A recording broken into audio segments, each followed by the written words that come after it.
Okay, so for anybody who's tuning in, this is the third podcast for the Music Factory, and we have with us Jonathan Plum, who owns London Bridge. He's one of the owners of London Bridge Studios, which is an amazing, legendary studio in Seattle, legendary recording studio. And he's been there for many years, and he's seen a lot of stuff. So it's going to be really fun to talk to him about, what that means to him and how he's doing it in this crazy time. Yeah. So how are you holding up with everything? How are you doing? What's going on with your life at home and with the studio? Yeah, well, we're all, figuring it out. I've been able to stay working a little bit, doing some home production, Mm-hmm. and in the studio shut down. I don't know if you've caught, but we've been live streaming Yeah. 5 days a week from the studio. I saw like the first one. Yeah, we got a little, Jeff, my business partner, Jeff Ott, put a whole like film studio in there basically. So we have like multiple cameras and stuff like that. So what we're doing is we're trying to, just stay active and support musicians, like support our clients and, folks that could use a little extra exposure and stuff like that. So we've been doing little shows talking about different artists and playing music. And I've been like deconstructing songs in Pro Tools. I'll bring up a song and like listen to all the tracks and talk about mixing techniques and stuff like that. And you're doing that from the studio? Yeah, so we don't do it together. We each pick a day, and so we all go in separately, and we wipe everything down. And cool. So so you're actually going in there. That's nice. Yeah, just one at a time, and we can't take any clients right now.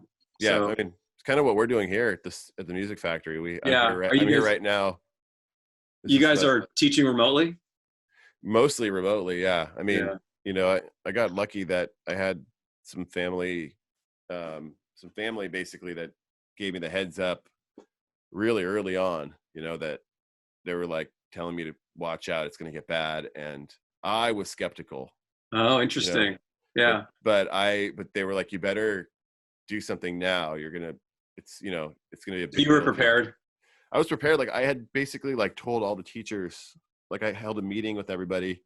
I told them all this could happen and to let all your students know that we're going to be offering online classes for anyone who doesn't feel comfortable coming in. Because the first step was like, we're open, but like, do you feel comfortable coming? It's more, like we're wiping down all the doorknobs and, Right. But yeah, by the time it got to the point where they mandated a shutdown, we had already had like 50% of our students. That's cool. Switched over, and we're definitely taking a huge hit, but we got really great teachers, and the teachers are such great people, and the families are such great families that they're sticking with it. They're supportive. Yeah, that's excellent. Mm-hmm. We kind of went through a similar thing. We were doing a live streaming. The South by Southwest got canceled, and Dick's, the restaurant Dick's, hosts a South by Southwest stage. They had like 19 bands scheduled to play. And so when that got shut down, one of our business partners, Eric, worked a deal out with them where they moved the stage into London Bridge and had all 19 bands do live performances. Wow. And we got in just before the mandate, and they were like being crazy clean and the best they could, but kind of we started before things got so crazy. So by the end it was like, and then we were done, and then it shut down. And what, did it have a big response? I think so. Yeah, they streamed. They weren't live streaming; they were recording, and then they live streamed later. Yeah, sure. Like 2 weeks later, for like an entire week, they went every single night. So yeah, I think it did well. Mm-hmm. Yeah, there was some great bands. It was cool. That is awesome. And that was it. And then we're like just shut down. Yeah, and it's crazy. It's insane. So, we're kind of going through all the same, looking at all the loans and all that stuff, the grants, but we're also, now we're starting to talk about having clients that think that they want to be recording this year to see if they'd be interested in prepaying. Smart. Yeah. Yeah, that's kind of like, it's not like what we'd love to do, but if someone knows that they're going to be recording this year, that just getting that money now is helpful just to get through this crunch. Oh yeah, that's a great, and maybe you can give them some kind of a deal also if they're, way in Yeah, I mean, advance. it's just all like so outside the box. Like none of us really know what we're doing, but and it's moving so slow too. But we're just trying to have fun and be creative at the same time. Yeah, I mean, there's so many. I've had so many ideas of things I can do, and I'm actually really excited about getting to some of them. But this is kind of like the center of what one of the things I want to do is just take what I have, which is the Music Factory, it's as a music school, but turn it into more of a brand, you know. Mm-hmm. So, and what that means is that, you know, reaching into, I mean, the kernel of what we do has always been about like hiring the most creative teachers and working with kids and adults, all about creativity and all about like expression, creativity, which makes us different than a lot of schools. If you walk around the building here, you'll see art in every single corner, you know. And I just want to have a conversation about creativity and art, and that's like my mission, like more than, you know, teaching lessons. It's just spreading music in a positive way, you know. Mm-hmm. So I have some really cool ideas, and I'll probably be talking to you about them in the next couple of weeks as I Okay. roll stuff out. Well, You know, we certainly love to spread art and music as well. yeah, absolutely. Yeah. So I'm curious to know from you, like when you got into music first, like what was when you like go back to like little Right. John Plum, you know, You know, what was. it's funny. You've probably been asked this. Like, people are doing that whole Facebook, social media, like name your top 20 albums or whatever. Hmm. Have you been hit up to do that? It's like a challenge. I think I've been hit up for a few things recently, but because Yeah. I feel bad doing anything like right Yeah. now, like but one of them is like post a picture of yourself, like your favorite pictures of yourself playing music, and I just feel like it's a weird time to do that right now. So, Mm. but yeah, I Yeah. know So I know what you're talking about, your favorite 20 albums. yeah. So Yeah. someone just tagged me, and I don't feel like I've the time to do all that, organize that. But I was thinking, like, for the number one record that probably got me into like rock music and guitar was Van Halen's 1984 album, because I was like the perfect age. I was 13 when that came out, and Nice. and Do you remember when you first got it? Like, was it on a CD? Was it on a vinyl? Was it a cassette? you know, I think it was I heard it on MTV, or I don't even know if I had MTV yet, but I saw the video. Someone had the video for, I think it was Hot for Teacher or Panama, and I really connected with Eddie Van Halen. Hmm. As it is just his guitar playing, but also just his vibe. Like, Yeah. against juxtaposed David Lee Roth, who was so like loud, and I mean, I just didn't connect with David Lee Roth. And you know, or Eddie was kind of like the chill guy, but was Yeah. just so cool, you know. And then Yeah. obviously his talent and the tone and all that stuff. And the Yeah. He was like, vibe. I mean, he was sort of clearly a genius also, you know. Yeah, but when you're 13, I don't know. It's funny, you know, when you're at that age, like I can't really dissect exactly what turned me on about it, but it just really captured me. Yeah. And I It's like you think, taste it. You feel like you can taste it, you know. and it's such a funny, I don't know, I think I'm older than you, but you know, this was in the mid 80s, right? And I was in middle school just starting to play guitar. And it's a funny time frame, because I think I talked to some of my older clients, and I feel like I kind of got, my generation got a little bit, in some ways, the short end of the music stick, because what was really popular was kind of like a lot of like cheesy party music, and a lot of it was like technical too. Hmm. You know, like, so Van Halen was right in the middle of that kind of party, but also, you know, Eddie was certainly super technical. And then it just got more technical after that with like Joe Satriani and Yeah. Ingrid Malmsteen. And that's when like me and all my friends went to that world pretty quickly. And I remember just spending hours and hours in my bedroom with a metronome doing scales. And I was Seriously. yeah. And I wasn't good at it. My friends were way better than me at it. And I remember like it was haunted me, because I just wanted that so bad. And then I had a guitar player, this guy named Rick, or a guitar teacher. His name is Rick Knotts. Do you know Rick? Okay. Do you know who he is? No, but I love hearing stories about people's, you know, guitar. Yeah. Okay. So here's a good story. So Rick Knotts, he's a guitar player from a Seattle band called Rail from like the early 80s. Okay. And they're actually still a band. I think they still play.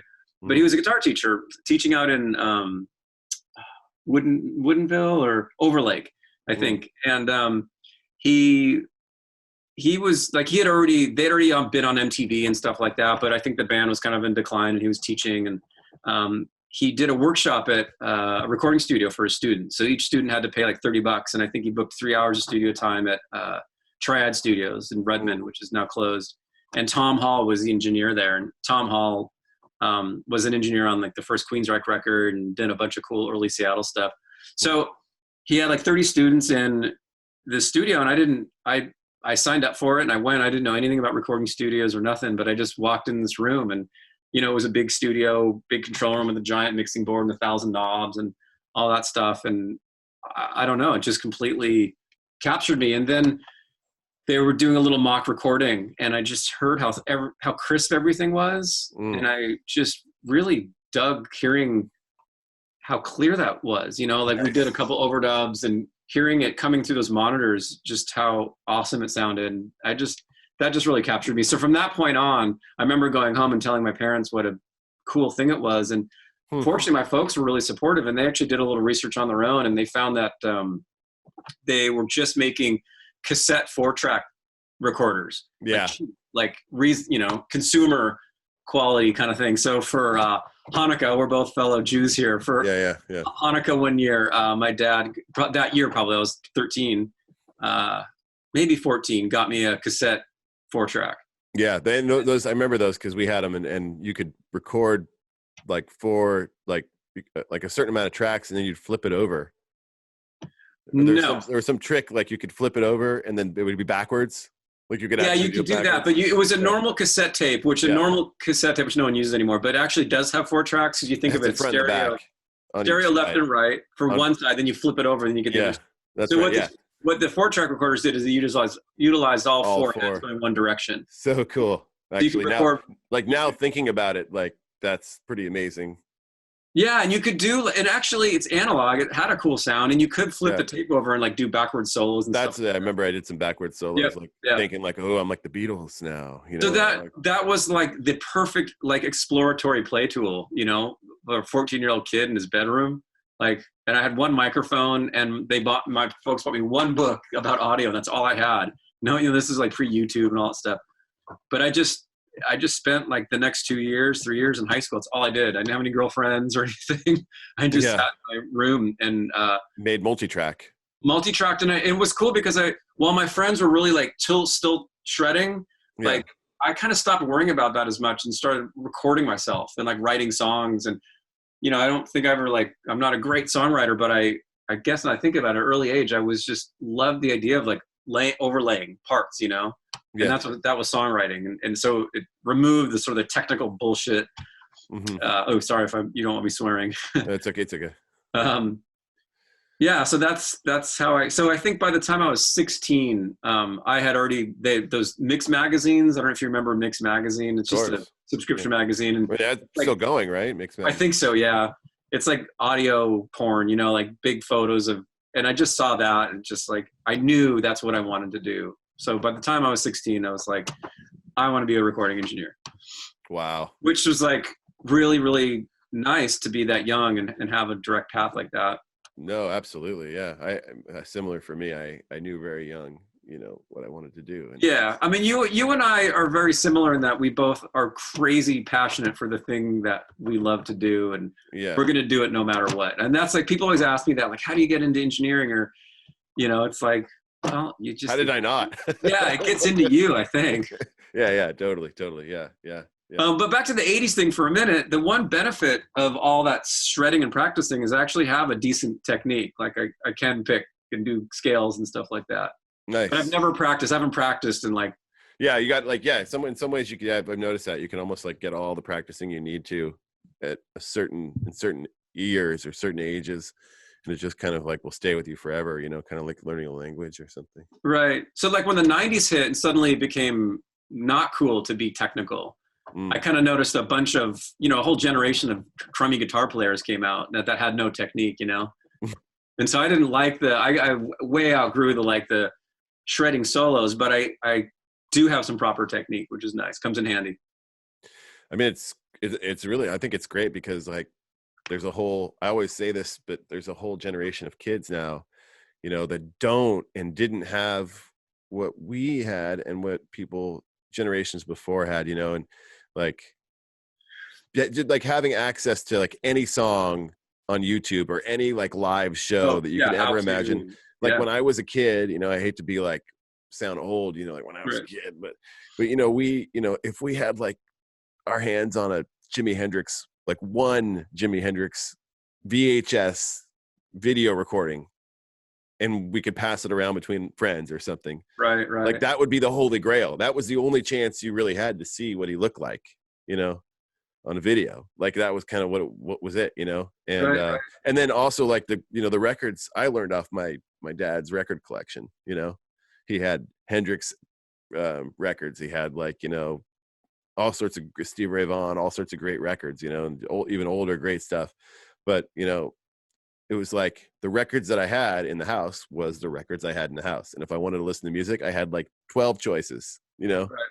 And And to so learn guitar too, there was the only way you could do it was just to learn by ear because there was no yeah, there was no resources video. like there are now. So and you know, I got lucky enough that I had some older friends or family friends that would again say something like, you know, well, the way that they learned back in the day, or you would read a book or find out like, well, Hendrix learned by just, he would sit on the couch and play along to his favorite blues stuff on the radio or something, you know.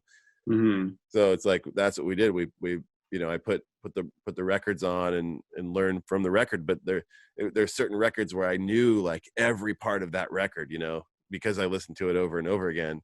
But still, I feel like the way that we were able to consume music, and it just made it more special, you know, like in certain ways, you know.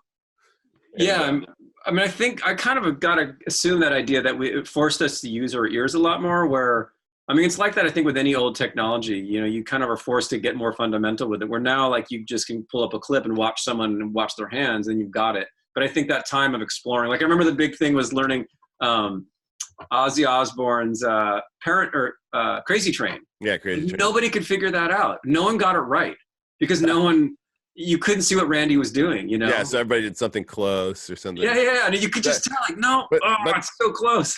In some ways, it's like almost cooler, you know, like to have you do it your own way. Like they were doing it their own way, you know. But yeah, you either way on that one. I think like it forced us to work a little bit harder, you know? Yeah. And also like appreciate it that much more. When you finally learned it right, it was just like, oh my God. It was like the holy grail. Like I can play Crazy Train and it sounds exactly like the recording. Oh yeah, You know? yeah, no, that was yeah. a big deal. It was a huge, yeah. I mean, yeah, no, yeah, to learn something by ear. And then I also tell my students, and I see a lot of students who learn, they take in information now from the tabs or from a video, but they don't get the feel of it. And there's like a certain, like, music is about the feeling, you know, and like there's something about when you listen to it and you learn it by ear, you get the feel of it, you know. And my philosophy as a great artist, hears something that someone else does that moves them in an emotional way, like, you know. Mm-hmm. And then you become like, it moves you emotionally, so you want to learn, what are they doing, how did they access that expression, that feeling. You get it by ear from this person, you get a little bit from this person, a little bit from that other person, and if you get it all from different people, you become kind of like a tapestry almost, you know, of all the stuff you love, you know. Right. Yep. That's how it works for sure. So you got your Van Halen record, you got your cassette player, and I want to know where does John Plum go from there? You know, well, I mean, now you're in high school. You're in. Yeah. So you're out of high school. I had the 4-track cassette player recorder. I was the only kid in school that had one of those, and I was the only kid in school that, you know, was interested in recording. Mm-hmm. So I, you know, started recording myself, and I started recording my friends. Then I started recording my friends' bands. So by the time I got out of high school, I was already making money recording bands. Oh my gosh. Yeah. My folks are really cool. So there was an extra bedroom in our house that had a pretty big walk-in closet. We use it as a playroom, but they let me take it over and build a studio in it. Oh. When I was probably like a sophomore in 10th grade. Yeah, right. Wow. That's amazing, man. And I soundproofed the room. It was small, but it worked. And yeah, that's all. Like I said, I didn't have any girlfriends in high school. Like I really that was my world. I would come home from school every day and just create stuff, or with my friends, we just have, you know, I have all the cassette tapes too. Like we did some really cool stuff, and we got really inventive. We did sound effects, and it was a really cool time because we'd be in class at school, like talking about what we're going to record and like how Oh we're going yeah. to do it. We were writing lyrics in class and sharing it, and then going home after school and recording them. And it was cool. I know my folks, like, we were making so much noise. We had drum kits up there. And I remember later, thanking my parents and saying, man, that must have been awful for you guys. And they always said, and I get it now because I'm a parent now, that they always said, we would much rather have you and your friends been at home making the noise than being somewhere else, Yeah. So, That's great. so by the time I was ready for college, Full Sail, which is a college in Florida, they were the first college to offer a degree in recording arts. So that was my plan, was to go to Full Sail and get a degree. So I started school at Central Washington, did that for a year. And there was nothing in Central. There was no like recording studios or anything for me to do. So that didn't make sense. So I came back home, went to Shoreline Community College because I was going to get my like general credits first and then go to Full Sail once I got all my general credits out of the way. Right. While I was at Shoreline Community College, they actually had a studio program there, which is amazing. They still do have a studio program, which is still amazing because it's a community college, it's affordable, and they actually have a really good program. And I know, like, most cities probably don't have something like that. Mm-hmm. So I was in that, but the whole time I was always already working. So I'm gonna call a long story, but I had a friend that had an 8-track studio and he needed help. So I started working with him, and he didn't know what he was doing. And he ended up just hiring me to be the engineer for this little 8-track studio. And then from there, and for a summer, I did a bunch of demo recordings for a bunch of different bands that he was doing all the business. He was bringing the bands in and I was just recording them for like nothing. I don't think I was even making any money at all, but every weekend during that summer, I had a band to record. Wow. On this reel-to-reel 8-track. And it turned out to be like a really cool room. It was a big triangle room. It was called Studio DR. Do you have access to those recordings still, or do you know where they might be? I know some of the people still. I know some of the bands. Yeah. You think some people still have those recordings? I hope so. I don't. Not that I know of. I mean, do you ever get a sense, like, how many recordings have you made in your lifetime? How many, songs, how many albums have you been a part of? Have you ever done the math? I mean, no, but I can tell you a scary number. Well, that scares me. So maybe fast forward. Eventually, I got a job at London Bridge when I was 19. I was still going. We're going to talk about that. Yeah. I was still going to community college at Shoreline, and I got a job, assistant engineer at London Bridge, which, at that time, Pearl Jam was already out, Pearl Jam 10, and that was like the biggest record. Actually, it hadn't even like blown up yet. It had blown up locally, but not nationally. So when I got the job at London Bridge, like, that was just completely like life changing, like, it was a very small operation. It was just basically the owner and was engineering, and he just needed an assistant. And so I ended up doing, it was just him and me. And we started, I got to London Bridge and I was recording Pearl Jam and Alice in Chains. And where was I going with this story?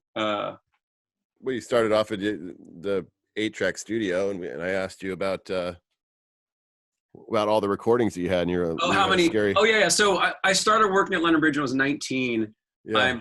I was there through all the 90s. Yeah. And I left in 2006. I left the studio, and then 2000 I left the studio. 2006 I bought the studio. And now 6 years, where you were gone for 6 years. 6 years, but besides that, I've been there. So I was 19, and I'm 49 now. So I've been there way over half my life. Wow. Yeah, it's basically. Yeah, I mean, to me, but it makes sense. Like, your trajectory adds up. It's not like it's not a huge mystery when you hear where you came from and what you're passionate about and all that. Yeah, I mean, I was totally lucky and the right place, right time, for sure. Yeah. Without a doubt. I mean, if you're like a 90s fan or whatever, I got to work with so many of those great 90s. It was a heyday, of the grunge scene. And I was right there, and I was young. I was younger than everybody else, and super impressionable, and just dug it all, and watched a bunch of great engineers and producers work, and just sat back and took it all in. And I mean, there's a kind of a funny thing. I tell this story. The first 3 years I was at London Bridge as an employee, I was like 19, 20, 21. Like, the first record I worked on there was, Alice in Chains came in for a week. And then I think Blind Melon was on the books. And then Candlebox came in, then Pearl Jam came in, Mhm. and it was like everything we did there those first 3 years all became huge records. Yeah. And that kind of, And at the time when you were working on them, did you have a sense that they would be, or was it still sort of like they're just the local guys? it was just that perfect cool timing, like with Pearl Jam and us. It was right on the cusp of them going national. Like they had been big locally, so like I was already a Like huge there was fan. a buzz around them, and you were on the scene enough to know that there was something cool happening. No one knew no one knew how big it was going to be then. They knew Yeah. they were finding success. It was taking off, but it hadn't really like hit the world level yet. So while I was there, it exploded. Within that first year of me being there, it exploded. Mhm. And so I didn't know it. I didn't expect it to be that. I didn't even think about it, man. I remember it just being the coolest thing to be in Seattle then, and to be at London Bridge. I mean, that there couldn't have been a cooler place, right? Like I mean, yeah, it's pretty much that's the ground zero. I mean, that's ground zero for where grunge, started. And I was 19 and 20, and I was recording. So like I was at Shoreline Community College, sitting in class, like a math class in the morning, and I had to Yeah. rush off to London Bridge Yeah. when Pearl Jam was in, and by I get there, I'd clean the toilets, and then Pearl Right. Jam goes up, and then Rick, You my got a bunch boss, of cool ass dudes just hanging out, making great music. and I was Rick was the kind of boss, the owner, producer. He was the kind of boss that he just threw me right in. He's like, "Why don't you track some vocals with Ed for the next couple hours? I'm going to go out for lunch." Mhm. And so here I am, I'm running up from school to get to the studio, and I'm recording Eddie Vedder. It's like, well, I think I can quit school. Like, I think I'm Yeah, doing what I want to be doing. totally. Yeah. So yeah, that was pretty amazing. And then I thought my perception of the industry was skewed, because I was like, well, this is how it works. You just put these microphones here, and you tell the singer to like do it one more time, and then it's a hit record. then it's a hit record. And so then from like 90, 91, 92, 93 was kind of the heyday. And then 94, getting into the mid 90s, it started, we were still doing records, but the records weren't as successful, or not even coming out at all. So then it started getting a little bit dark. And eventually I left, in 2006 I left. No, in 2000, like I said, I left. And yeah, I kind of thought I had all the skills I needed because I'd seen it done a million times. Yeah. But as it turns out, like the music industry is just, it's always changing, it's always evolving. And, I think I did learn a ton of skills, but there was a ton of skills I didn't learn as far as like how the industry worked. And, and there was a luck factor and a magic factor and all that stuff as well. So, yeah, so it's not as easy as just putting these microphones up, it turns out. Well, I mean, yeah, if you have the perfect storm, I mean, I guess if you're kind of like riding the wave from the crest of the wave of destiny, it's hard to make a mistake. It's like sort of like, it helped for sure. It's like you're on the crest of the wave. I mean, like you got one of the greatest, storytellers and singers of that time period. And you put him in front of any mic, really, it's gonna be something really special, right? Like you it's just like you were just there. I mean, like that's incredible. I mean, like it's not very often that people get to be in those moments. Yeah, it's almost like you're literally on the crest of the wave there. Yeah, I wish, years later, people started calling me to do book interviews and stuff like that, which was like blew my mind, because you're just hanging out. It was 20 years later. Now it's like history, and I just was like, wow, we're getting that old. I just didn't expect that to come either. But now, you should. Have you done stuff like that? What's that? Have you done things like that? I mean, oh yeah, no, I'm not like I'm not trying to brag. You're in a lot of books. I'm in a few books, not a lot, but a few. Yeah. And I really regret now not keeping a journal. I should have known. Like there was so many big things happening, and so later on at London Bridge, one of our engineers, a young assistant engineer, started working with Macklemore. So Macklemore started coming into the studio, and then they kind of scooped up our guy. His name is Stephen Hogan. He's an engineer in Seattle, and he brought him to another studio or whatever. Well, he basically, like, Macklemore Camp just scooped him up as an engineer, and he went on tour with them. And I remember I kept telling Stephen, like, man, you gotta take notes of what's going on, because he was right on the cusp of that one. Yeah. Yeah.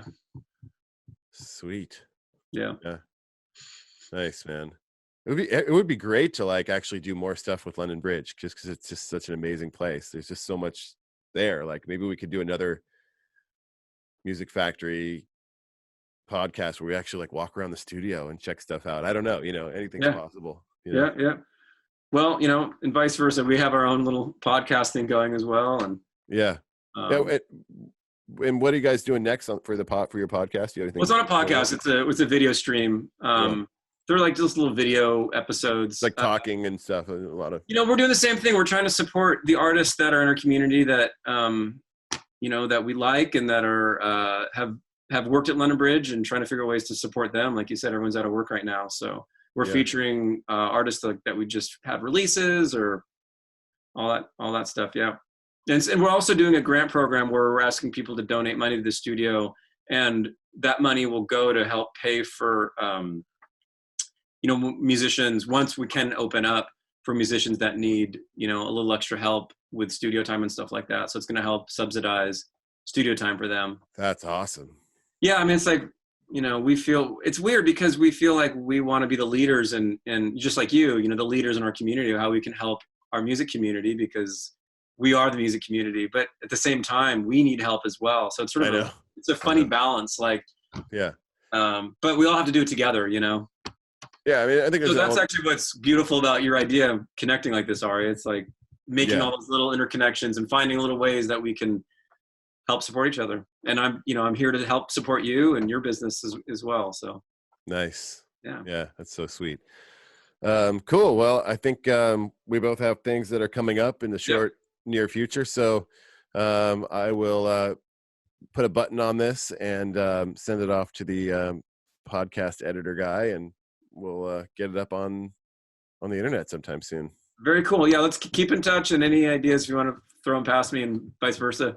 Yeah, let's We'll and as soon as we can, we'll have lunch or something like that. That's good, Ari. Yeah. Cheers. All right, we'll talk soon, man. Thanks. Yeah, have a good one. All right, you too.